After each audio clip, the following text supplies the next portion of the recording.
This is an NBC 10 News podcast. Thank you for turning to 10, your news leader. 10 News Conference with Gene Valicenti continues right now. Hi, welcome back. Let's bring in Rhode Island's DCYF Director, Ashley Deckert. DCYF, that's the state's child welfare agency. Ashley, welcome in. Thank you. How Thank you for having me. long have you been on the job here in Rhode Island? It'll be 3 years this month. Okay, so your feet are in. I'm in. Your feet have been dried off, you're in. You know what this is all about. No longer drinking from the fire hose. You know, I was, in my introduction to you at the top of the show, I was going to say the perennially troubled agency, but I changed that to often challenged. I appreciate that. Do you think I did the right thing? I think so. Yeah. I think so. I think there are a lot of really amazing things happening at the department. I'm really happy to be able to showcase some of the great things that are happening. Okay, party's over. Now let's get to the real stuff. Yeah. You know, I've been here a long time, and DCYF is in and out of the news for one thing or another, and now you're in the news because they want to cut your budget. What is the number as of our taping on Friday that they want to cut you by? Well, actually, every year when there's a constrained budget, every state department is to submit constraints to our budget. The thing that I'm really happy about is that everyone agrees that we don't want to cut services to kids. Okay. We don't want to cut any funding to our workforce, and I think that that's the most important part. So as it stands, there's going to be investments into the work that we're doing around building our children's behavioral health system. Right. So I'm pretty thrilled about that. All right, but I asked you, what's the number? I'm looking at 4.6. You got to work with 4.6 million less. Is that accurate? It's actually $4.4 million, but that's around turnover savings. Okay. So every year the state has to look at how much money is within turnover year over year, and it's averaged every year about $4.6 million, and so we put that forth as a constrained item. When you say turnover, explain that so everybody knows what that is. Yeah, absolutely. So whenever people come to work for the department, obviously we would love to retain them, but oftentimes people choose a different path, and they leave the state, and then the time it takes to hire another person, there are savings that are involved in that. So if someone leaves and it takes 3 months, we've saved 3 months of funding. Right, all right. So you're not looking at it as cuts. Yeah, no, it's not. You're not looking at it as cuts. No, sir. And you're satisfied with the amount of money the state gives you? Is it $400 million? Yes, I believe so. Wow. I'm taken aback by that. Yeah, I that's think a big budget for a little state. It is big, but we're focusing a lot of our efforts on prevention. Our biggest goal is to safely reduce the number of kids in foster care, and we do that by developing services in our community to provide to families so that they don't have to come to our attention to begin with. Now, there were critics of the agency. Some of them work for you, and they had a rally outside the building. Let me just read right here. Frontline child welfare workers, those are your people, advocates.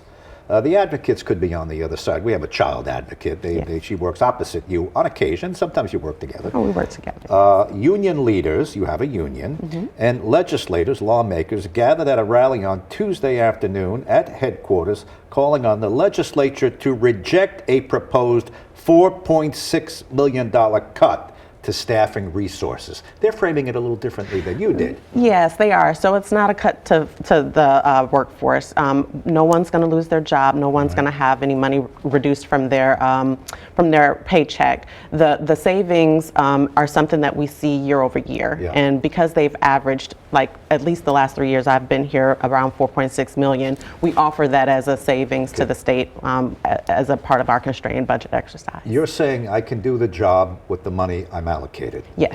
And I'll explain this other money. But they seem to be telling a different story. Yes. Why are they looking at it as cuts, and they're saying it is going to threaten child care and the important things you do, protecting children? Yes. They say that. Yeah, and it's unfortunate that they feel that it would be an issue of child protection if this money should go away. Obviously, we'd love to be a fully staffed agency, and I think in a perfect world, having 100% of our budgeted staff be hired would be great. But the reality is, turnover happens, and that's where the savings is.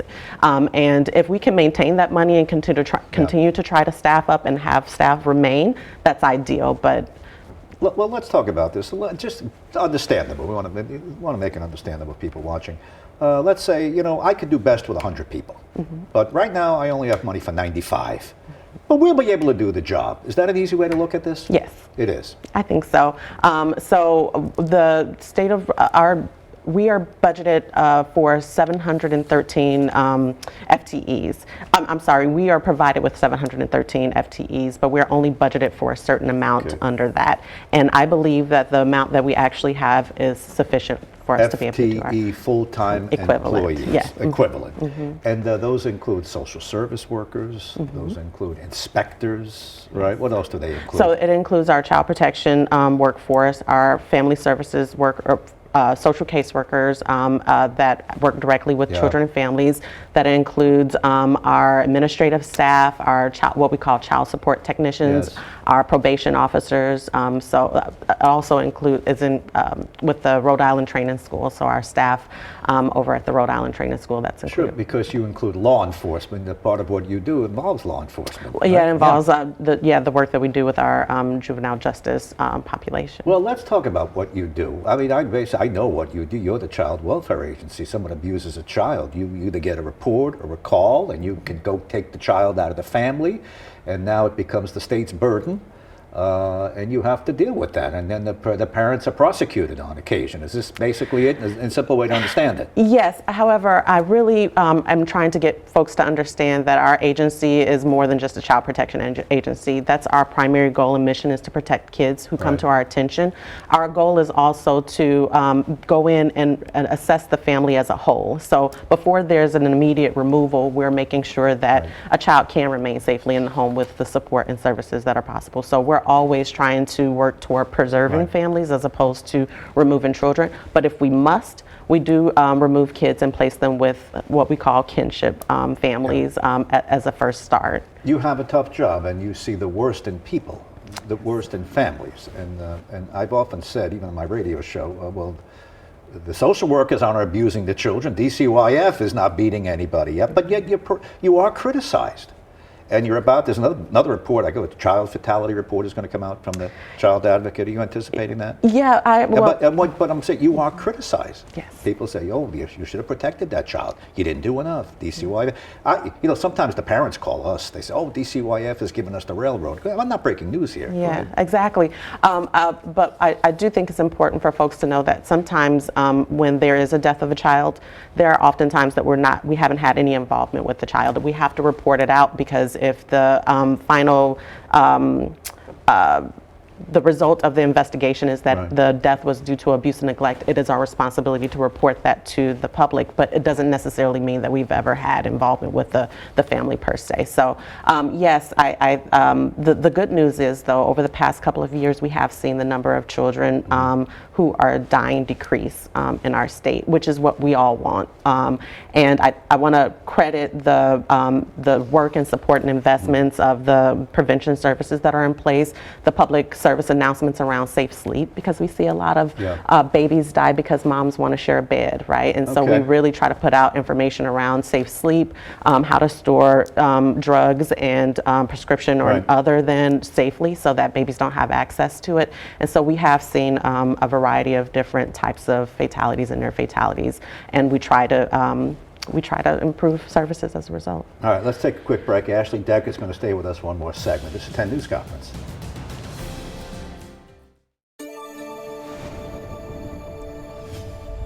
Welcome back. Ashley Deckert is the director of DCYF, the Child Welfare Agency in Rhode Island. She's joining me for one more segment. A lot of what you do hasn't changed over time. Social problems, people who shouldn't be a parent, I guess, whatever circumstances are, and they get in trouble with children. Has anything changed, though?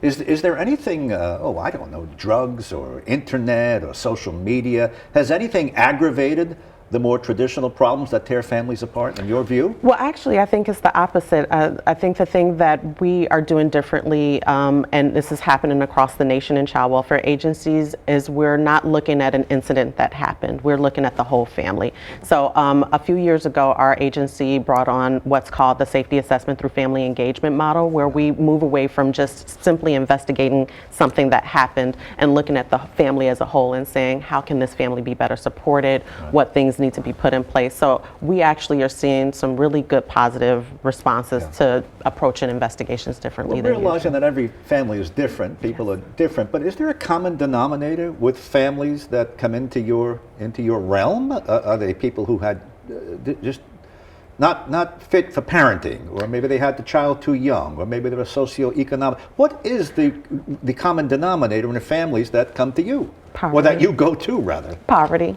And one of the things that we say often is that poverty is not neglect. So we really try to, look at what can be better, what can be done to better support. And poverty leads to a lot of other unfortunate things that happen. When people don't have access to concrete supports, maltreatment does increase. So that might mean more domestic violence in the home. That might mean physical abuse to a child if parents are frustrated. But the mostly common denominator is that they're struggling financially. But I've heard so many stories of people who grew up impoverished, but they had wonderful parents. Yeah. And they've gone to unbelievable heights in their life Yeah. and career.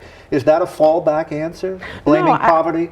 No, I don't think so. I think that it's complex. Everyone has human experiences and manage the experience of being in this world differently than others. So I think there are bad people that are out there that do bad things to kids, and for those kids we absolutely need to protect. And then there are other situations that are created because of people's socioeconomic status or the things that are going on in their life that is a stressor for them.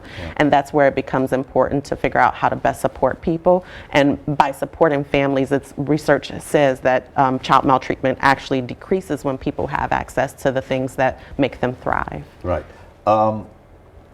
We've talked about the budget, we've talked about the cuts, we've talked about your critics, and you have them. How do you view the child advocate? As a critic, part of the opposition? The child, we have, it's a unique office here. That person sort of is established to take the child's side in any kind of an action. I think the child advocate and I have a great respect for one another. When we first got into the roles, we approached our roles around the same time. And one of the things that we said that our goal is the same. We want the best for kids and families for our state here in Rhode Island. And so we actually meet quite frequently and really try to work around a lot of various different issues that we can solve for. So I consider the child advocate a partner. And by nature, her job is to be the oversight of our agency, and sometimes there's tension there, but we work through those tensions. Well, you're being very diplomatic, but that person often criticizes the job you've done, or whoever happens to be in the job at the time, and they're going to come out with this, what is it called, the child fatality report? What are you expecting? Have they tipped their hand? What are you expecting? Not necessarily, but what I understand is that a report prior to the one last year hadn't been done for quite some time. And so it's a bit, and part of the reason she's advised it hadn't been done for I think about 5 years was because there's COVID that happened and all of the things that happened. So she's looking at a larger amount of child fatalities over a 5-year period than she would in, say, what would happen in a year. And so as a result, she's breaking up them by category. Last year it was around the substance use and exposure of young people, and this year I believe it's around safe sleep, if I'm not mistaken. So they're looking at the age range between 0 and 5, and I believe it's safe sleep. But we should expect that either this year or very soon to be receiving a report and working together with them to address it. It's I just have about a minute left. It's National Foster Care Month. Yes. And that's also been a troubled sometimes when they pack the kids up and they move from, was it night to night placement? We've improved that. We've improved that significantly. But go ahead, say something nice about the foster parents who do nice things. We love our foster parents, and I really have to give a great round of applause to our kinship family providers.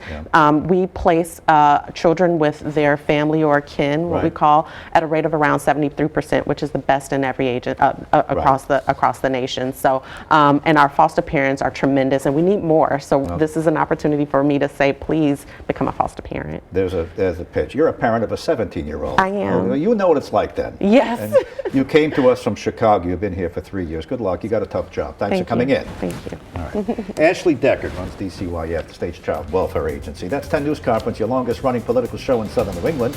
Reminder, watch all of our interviews on turnto10.com anytime. You also listen on the radio at 10 News Conference, weekdays on weekends on WPRO, 6 o'clock in the morning. And I'll see you on the news next week and on the radio too. Have a great weekend.